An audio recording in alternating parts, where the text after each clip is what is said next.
December 17, 1942. Somewhere over the North Sea, 23,000 feet above black water. The cockpit of the Bristol Beaufighter was freezing. The heater had failed an hour earlier. Wing Commander Bob Braham's breath crystallized against the inside of his canopy, while his radar operator, Sergeant Bill Sticks Gregory, hunched over a flickering cathode ray tube in the rear compartment, calling out contacts in the darkness. Bogey at 2 o'clock, range 3 miles, climbing. Braham did not wait for ground control to confirm. He did not request permission to engage. He banked hard to starboard, pushed the throttles forward, and descended into the night. What happened over the next 90 minutes would rewrite the mathematics of aerial combat. By the time Braham landed back at RAF Wittering, 6 German bombers had been torn apart by his cannons. 6 kills in a single sortie. In the darkness, without ground control guidance, without radar assistance from the chain of command that was supposed to direct every move he made. The official doctrine said this was impossible. The official doctrine said a night fighter pilot could not think for himself. He was supposed to follow orders from a controller on the ground who watched the big picture on a plotting table. He was supposed to climb when told to climb, turn when told to turn, and engage only when the controller placed him directly behind a contact. That system had a kill rate of 1.4%. For every 100 German bombers that entered British airspace at night, 98 returned home untouched. Bob Braham had just destroyed 6 in one mission by ignoring everything he had been ordered to do. And the Royal Air Force did not know whether to give him a medal or a court-martial. But the 6 bombers that fell that December night were only the most visible part of a much deeper story. A story about a doctrine so rigid it was getting pilots killed, an institution so certain of its methods it refused to see the evidence in front of it, and a young pilot so convinced he was right that he gambled his career on his own judgment. This is the kind of wartime truth that rarely survives in the official histories. The story of a man who broke the rules, not because he was reckless, but because the rules were broken. And before this story ends, it will expose why the most successful night fighter ace of the war almost faced a tribunal for being too effective. To understand what Bob Braham did, you have to understand what night fighting looked like in 1941 and why Britain was losing. The Blitz had ended in its most intense form by May of that year. But the danger had not ended. German bombers continued to strike British cities throughout the summer and autumn. London, Liverpool, Birmingham, Coventry, the industrial heartland of the war effort, was being pounded night after night. The scale of destruction was staggering. In just 1 year of night bombing, the Luftwaffe had killed over 40,000 British civilians. Entire neighborhoods had been reduced to rubble. Factories critical to aircraft production had been destroyed.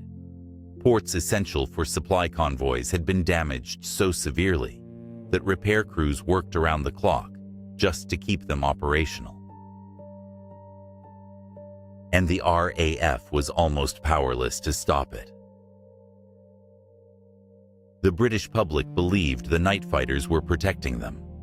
They watched the Beaufighters and Blenheims take off at dusk and assumed that somewhere in the darkness, their pilots were hunting the bombers that brought fire and death. The truth was far grimmer. The problem was simple and brutal. Human eyes cannot see in the dark. A bomber flying at 15,000 feet at night was invisible. No searchlight could track it reliably. No anti-aircraft gunner could aim at something he could not see. And no fighter pilot could intercept a target that existed only as a distant engine noise swallowed by wind and darkness. Radar was supposed to solve this problem. Britain had invested massively in radar technology. Chain-home stations along the coast could detect incoming raids. Ground-based controllers could track aircraft on plotting tables. And a new generation of airborne radar sets, primitive, temperamental, but functional, had been fitted to night fighters like the Bristol Beaufighter and the Bristol Blenheim. The theory was elegant. A German raid would be detected by coastal radar. The information would flow to a sector control room, where controllers would scramble night fighters. Those fighters would climb to altitude and orbit in designated zones. Ground controllers would watch both the raiders and the defenders on their plotting tables. When a bomber passed close to a waiting fighter, the controller would issue precise instructions: turn left, climb 500 feet, reduce speed, prepare to engage. The fighter pilot was supposed to follow these orders blindly. He was not supposed to improvise. He was not supposed to descend without permission. He was not supposed to leave his patrol zone. He was not supposed to trust his own radar operator over the controller's voice crackling through his headset. He was an extension of the system, not an independent hunter. That was the doctrine. And that doctrine was failing catastrophically. By autumn of 1941, the numbers were impossible to ignore. Night fighter pilots were flying hundreds of sorties for every confirmed kill. The interception rate hovered between 1% and 2%. German bombers were getting through almost untouched. The anti-aircraft guns were shooting down more planes than the fighters. The searchlights and flak batteries, the old technology, the technology that the RAF's scientific establishment had dismissed as obsolete, were producing more kills than the cutting-edge radar system that was supposed to make night defense modern and precise. Something was deeply wrong. The official explanation was that the technology was still immature. Airborne radar was temperamental. Controllers needed more training. Pilots needed more discipline. The system would improve with experience. Nobody wanted to ask the harder question: what if the system itself was the problem? John Randall Braham was born in April 1920, the son of a Church of England vicar in Lancashire. He was not the kind of pilot the RAF expected to produce its greatest night fighter ace. He was undersized for a fighter pilot, slim, wiry, with none of the swagger that defined the Spitfire boys who had won the Battle of Britain. He had washed out of pilot training once before being accepted on his second attempt. His instructors noted that he was technically competent, but unexceptional. What they failed to notice was something harder to measure: an absolute refusal to accept failure, and an analytical mind that questioned assumptions other pilots took for granted. Braham joined 29 Squadron in late 1940, just as the night fighter crisis was reaching its peak. The squadron flew Bristol Blenheims, slow, heavy, barely adequate for the job, while the newer Beaufighters were still being delivered in limited numbers. From his first operational sortie, Braham noticed something that bothered him. The ground controllers were always late. By the time a controller issued an instruction, turn port, descend 2,000 feet, reduce speed, the bomber had already moved. The plotting tables were working with data that was seconds old. In a dogfight measured in closing speeds of hundreds of miles per hour, seconds were eternities. The controller was always directing the pilot toward where the enemy had been, not where the enemy was going to be. And worse, the controller could not see what Braham could see. At altitude, Braham noticed that moonlight, starlight, and the faint glow of coastal cities often provided just enough illumination to spot a bomber visually at ranges of a few hundred yards. Close enough for a gun's solution, too close for the radar system to track. The doctrine told him to trust the controller. His eyes told him the controller was wrong. Braham began experimenting. First, in small ways. Instead of orbiting passively in his assigned patrol zone, he would descend below the altitude the controller expected, using the darker background of the sea to silhouette bombers against the lighter horizon. He would ignore instructions that felt tactically wrong and chase contacts his own radar operator reported, even when ground control said the sector was clear.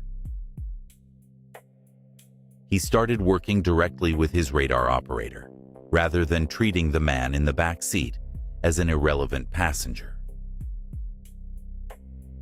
His operator during this period was Sergeant Bill Gregory, a self-taught radar technician who had figured out how to coax performance from the primitive AI Mark IV sets that other crews dismissed as useless. Gregory could read the cathode ray scope, the way a submariner reads sonar. He could distinguish a bomber from ground clutter, estimate range without instruments, and predict turn rates based on the way returns shifted across the screen. Gregory was an unlikely partner for the most aggressive night hunter in the RAF. He was methodical, where Braham was instinctive. He was patient, where Braham was restless. He had the personality of an engineer, quiet, precise, more comfortable with machines than with people. Other pilots found him difficult to work with because he questioned everything and accepted nothing at face value. Braham recognized immediately that those qualities were exactly what he needed. The AI Mark IV airborne radar was a nightmare of vacuum tubes, finicky antennas, and cathode ray displays that showed more noise than signal. Most operators gave up on the sets within weeks. They would stare at the green phosphor glow, see nothing but random snow, and conclude that the technology simply did not work. Gregory refused to accept that conclusion. He spent hours on the ground, recalibrating sets that technicians had declared unfixable. He experimented with antenna positions, transmission power levels, and receiver sensitivity. He learned to recognize the distinctive signatures of different aircraft types based on the way their radar returns pulsed and faded. He could tell a Heinkel from a Dornier at ranges where other operators saw nothing but clutter. What made the partnership work was trust. Braham trusted Gregory's calls completely. When Gregory said there was a contact at 2 o'clock, Braham turned without hesitation, even when the ground controller insisted the sector was clear. When Gregory said descend, Braham descended.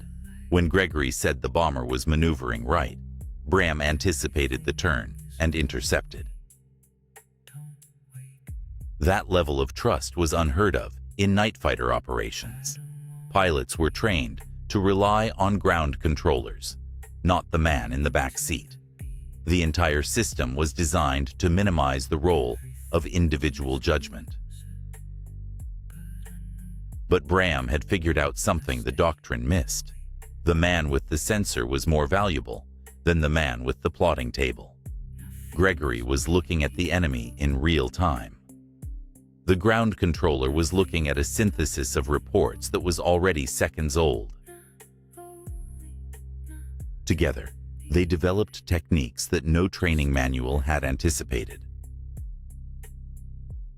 Gregory would call contacts directly to Braham: range, bearing, altitude estimate, heading. Braham would maneuver based on Gregory's voice alone, ignoring everything coming through the ground controller's channel. They developed hand signals, shorthand phrases, an operational language that allowed them to work as a single predatory unit, rather than two men waiting for permission from someone 30 miles away on the ground. The kills started coming. August 1941, September, October.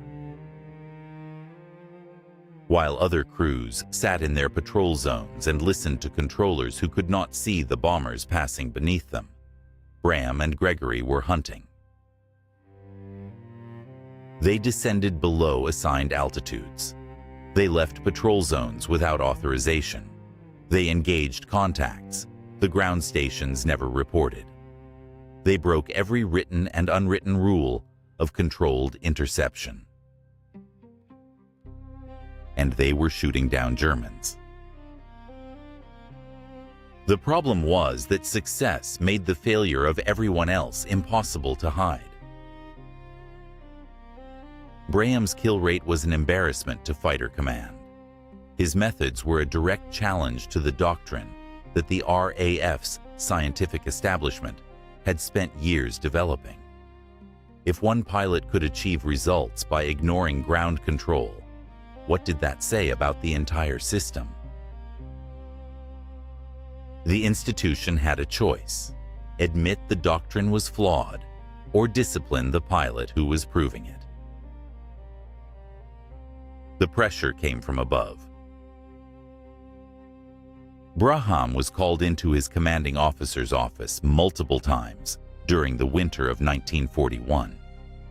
The conversations followed a predictable pattern. Why did you descend below your assigned altitude? Because that is where the bombers were. Why did you leave your patrol zone?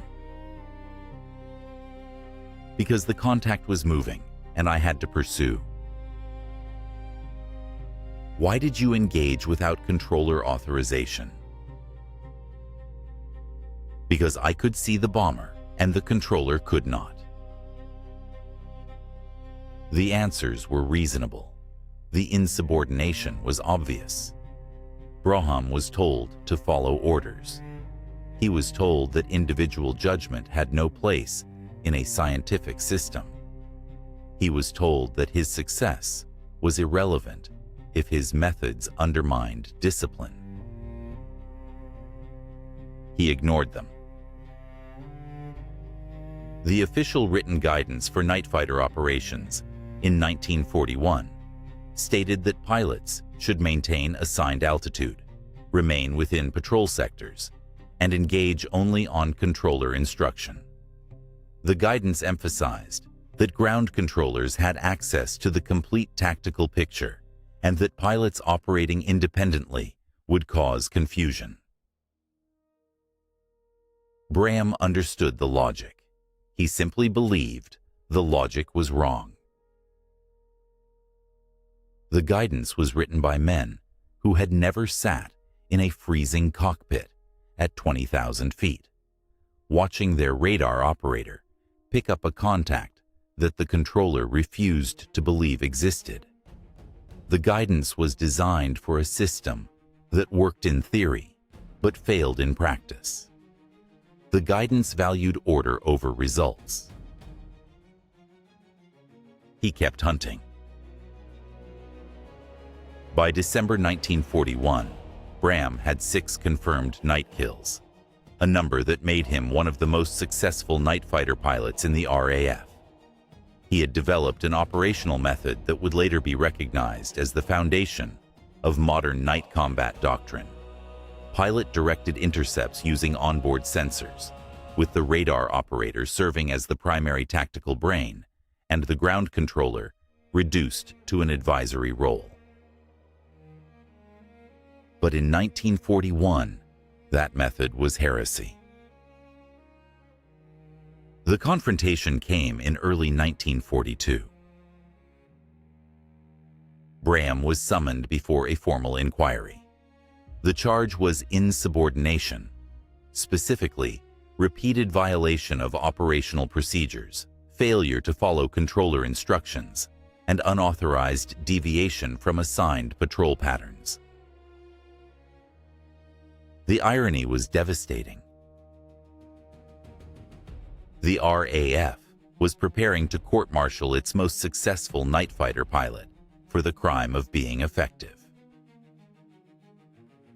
The hearing began with procedural evidence. Records showed that Braham had descended below altitude 43 times in 60 sorties. He had left his patrol zone on at least 30 occasions. He had engaged targets without controller authorization on every confirmed kill. The evidence was overwhelming. Braham did not deny it. His defense was simple: the system does not work. He presented his kill record: 6 confirmed destroyed, 3 probable, multiple damaged. He compared his numbers to squadron averages. He pointed out that most night fighter crews were completing dozens of sorties without ever seeing a German bomber. He argued that the ground-controlled system was based on assumptions about radar accuracy and controller responsiveness that did not match operational reality. The tribunal was unimpressed. Doctrine was doctrine. Discipline was discipline. Results were irrelevant if the methods undermined the chain of command. Braham was facing genuine professional consequences: reprimand, loss of promotion, possible removal from combat operations, when a single voice intervened. Air Vice Marshal Basil Embry. Embry was a legend in the RAF. He had been shot down over France in 1940, captured by the Germans, escaped, and walked back to England through occupied territory. He was tough, unconventional, and absolutely unafraid of challenging institutional orthodoxy. He also recognized what Braham was doing. Embry appeared at the hearing as a character witness. He did not merely defend Braham's character. He attacked the doctrine. He told the tribunal that the ground-controlled interception system was failing. He presented his own analysis of kill rates, data that Fighter Command had been quietly ignoring because it contradicted their assumptions. He pointed out that Braham's success rate was not a statistical anomaly. It was proof that the field conditions were different from what the doctrine assumed. Embry argued that the scientific establishment had become so invested in its theory that it refused to acknowledge evidence from actual combat. The men designing the system had never flown a night sortie. They had never sat in a freezing cockpit trying to interpret a controller's voice through static. They had never watched a bomber slip away because the instructions arrived 3 seconds too late. He suggested that Braham's methods were not insubordination, but innovation, that the pilot had discovered something the system had missed, and he asked the tribunal a question that cut to the heart of the matter. If they punished their most effective pilot for being effective, what message would that send to every other crew flying night defense? The tribunal faced an impossible position. They could acknowledge that doctrine needed revision. They chose a compromise. Braham received an official reprimand for procedural violations. The reprimand was placed in his file, but did not affect his operational status. No further disciplinary action was taken. And quietly, very quietly, Fighter Command began revising its guidance.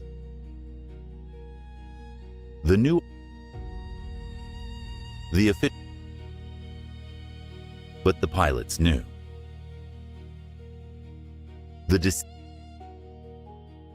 By then, that night, bogey. Braham. Outside the canopy, the world was a void. No horizon, no reference points, only the faint glow of stars above and the absolute darkness of the sea below. Any pilot who lost concentration for a moment could become disoriented, lose altitude without realizing it, fly straight into the water. Braham. Range 2 miles. Contact turning gently port. Descending. Braham adjusted, losing altitude to stay behind the bomber.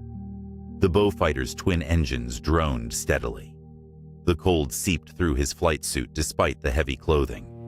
His oxygen mask fogged with each breath. 1 mile. Contact leveling. You should have visual soon. And then he saw it. The target was a Dornier 217, a medium bomber returning from a raid on an English coastal town. The aircraft was a darker shape against the slightly lighter sky, visible only because of the faint exhaust flames flickering from its BMW radial engines.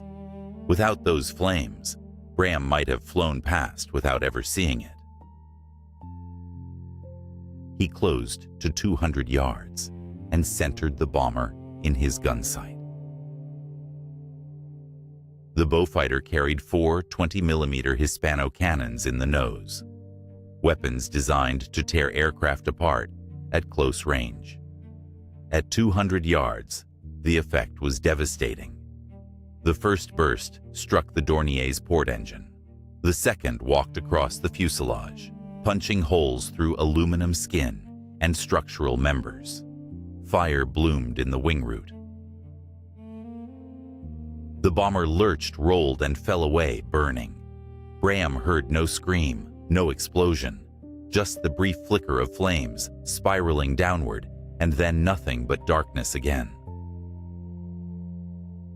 Braham did not circle to confirm. Gregory was already calling the next contact. Second bogey, 1 o'clock, range 4 miles, descending. They found it 6 minutes later, a Heinkel 111, lower and slower than the first target. The Heinkel crews often throttled back after dropping their bombs, conserving fuel for the long flight home. That made them easier to catch. Braham attacked from below and behind, using the classic night fighter approach that minimized the chance of detection. The Heinkel's dorsal gunner never saw him coming. A 3-second burst shattered the cockpit and set the wing root on fire. The Heinkel broke apart before it hit the water, scattering debris and burning fuel across the black surface of the North Sea. The third kill came 15 minutes later. Another Heinkel, this one attempting evasive maneuvers when Gregory's radar picked it up. The bomber was jinking left and right, varying altitude, a crew who knew night fighters were hunting. It did them no good. Gregory tracked the bomber through every maneuver, calling corrections to Braham until the Beaufighter was within firing range. The kill was clean. 2 bursts, engine fire, a wing folding upward, and then the long fall. The fourth at 12 minutes past 2 in the morning. A Junkers 88, faster than the others, trying to outrun pursuit. Braham pushed the Beaufighter to its limits, closing gradually over 6 miles of chase until he was near enough for a gun's solution. The fifth, just before 3. By now, word had spread among the surviving bomber crews. Radio channels crackled with warnings. Night fighters were active over the North Sea. Return routes were being shifted, but Gregory found them anyway. Another Dornier, flying low, hoping to escape detection by hugging the waves. Braham dove after it, trusting Gregory to keep him above the water, and fired from 150 yards. By the time Braham found the 6th bomber, his ammunition was nearly exhausted. He had perhaps 3 seconds of fire remaining, maybe 50 rounds per gun. Gregory guided him in with absolute precision. Range estimates, correction calls, final bearing, and Braham closed to less than 100 yards before pulling the trigger. The burst struck the tail section. The bomber staggered, but did not fall immediately. Braham pulled alongside and watched flames spread from the shattered rudder along the fuselage. The bomber descended slowly, then suddenly dropped, spinning, breaking apart, scattering debris across the black water below. 6 kills in 90 minutes. Braham landed at Wittering with empty guns, nearly empty fuel tanks, and a combat report that would make history. The mission confirmed what Braham had been arguing for 18 months. A pilot who trusted his own radar operator, who maneuvered aggressively, who treated ground control as advisory rather than authoritative, could achieve results the doctrine had declared impossible. The 1.4% system had produced a pilot who was killing bombers at a rate no ground controller could match. The institution never fully acknowledged its error. The official narrative explained the improvement in night fighter effectiveness as a natural progression. Better radar, better training, lessons learned. The doctrinal revision was attributed to command wisdom rather than field experience. Braham's name appeared in the citations, but the context was carefully edited. He was praised for skill and courage. The insubordination was never mentioned. The hearing was buried. That was how institutions protected themselves. They absorbed innovations from below and reframed them as decisions from above. Bob Braham continued flying night fighters until 1944. He accumulated a total of 29 confirmed kills, the highest score for any RAF night fighter pilot. He was awarded the Distinguished Service Order 3 times and the Distinguished Flying Cross twice. He became a living legend in fighter command. But the war was not finished with him. In June 1944, Braham was flying a daylight intruder mission over Denmark when his Mosquito was bounced by German fighters. The mission was different from his usual night work, a fighter sweep over enemy territory in broad daylight, hunting targets of opportunity. It was the kind of aggressive, freelance operation that suited his temperament. The German fighters came out of the sun. Braham saw them too late. 2 Focke-Wulf 190s diving on his tail. He broke hard, pulling the Mosquito into a turn that tested its airframe limits. His navigator called ranges and bearings as the enemy fighters closed. Braham shot down one attacker with a deflection burst that caught the Focke-Wulf's engine, but the second fighter was already in position.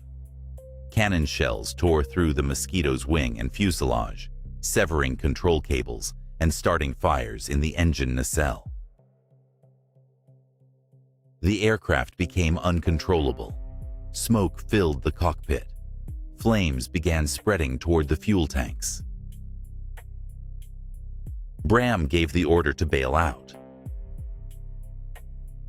He and his navigator tumbled into the sky over enemy territory, parachutes blossoming above them, descending into the hands of an enemy who had spent 3 years trying to kill them. He spent the rest of the war as a prisoner. The Germans recognized his name immediately. They knew who they had captured.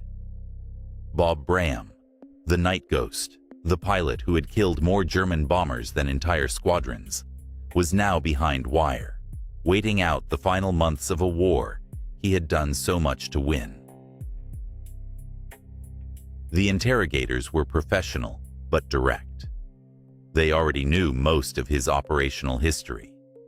They had reconstructed his methods from crashed aircraft, captured documents, and intercepted communications. They understood what he had done to their bomber crews over the North Sea. Braham gave nothing useful. Name, rank, serial number, the standard formula. The interrogators eventually stopped trying. He spent the remaining months in Stalag Luft III, the famous camp from which British officers had staged the Great Escape earlier that same year. He joined the community of captured airmen, playing cricket on the parade ground, organizing educational lectures, and waiting for the war to end. He was liberated in April 1945 when American forces overran the camp. The mathematics of Bob Braham's career tell a story that the official doctrine tried to deny. In 1941, ground-controlled interception produced less than 2 kills for every 100 German bombers that entered British airspace. The system was failing, and the men in charge refused to see it. One pilot, undersized, stubborn, officially reprimanded for insubordination, proved that independent judgment and tactical initiative could multiply effectiveness by an order of magnitude. His methods became the foundation for every night fighter doctrine that followed.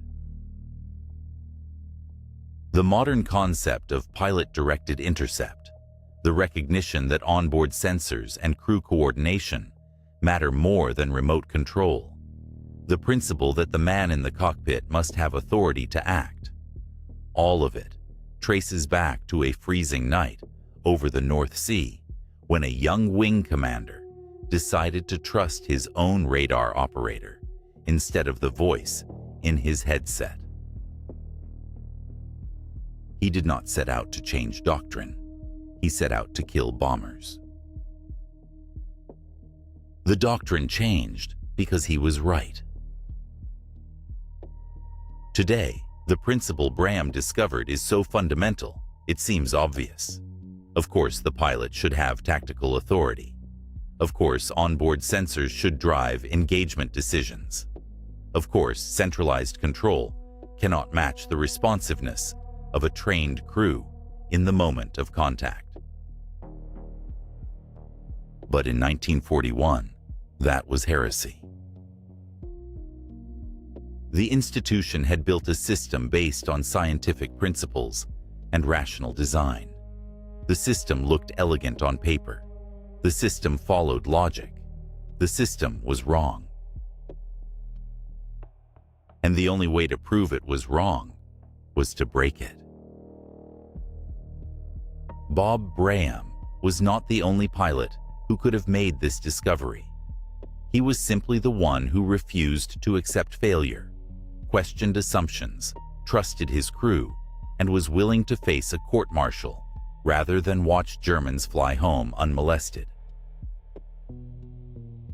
He understood something the doctrine missed. War is not a system. War is a problem.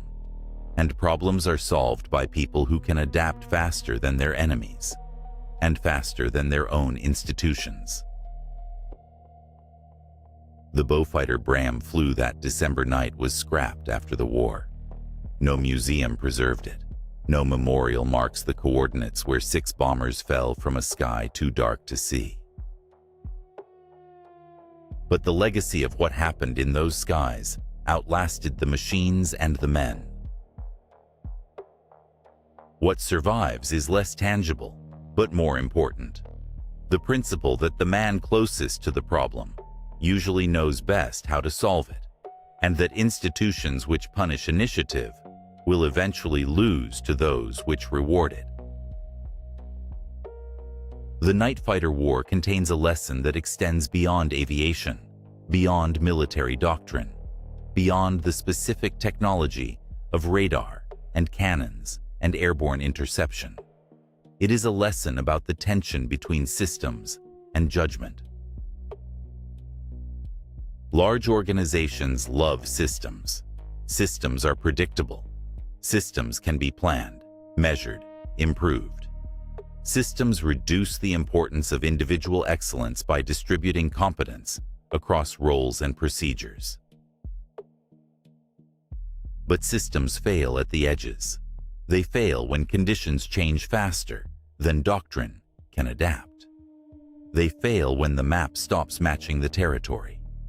They fail when the person closest to the problem can see something the person at the center cannot. Bob Braham understood this instinctively. The ground controller had a better overall picture. More data, more resources, more information. But the ground controller was not sitting in a freezing cockpit, watching a bomber slip away because the instructions were 3 seconds out of date.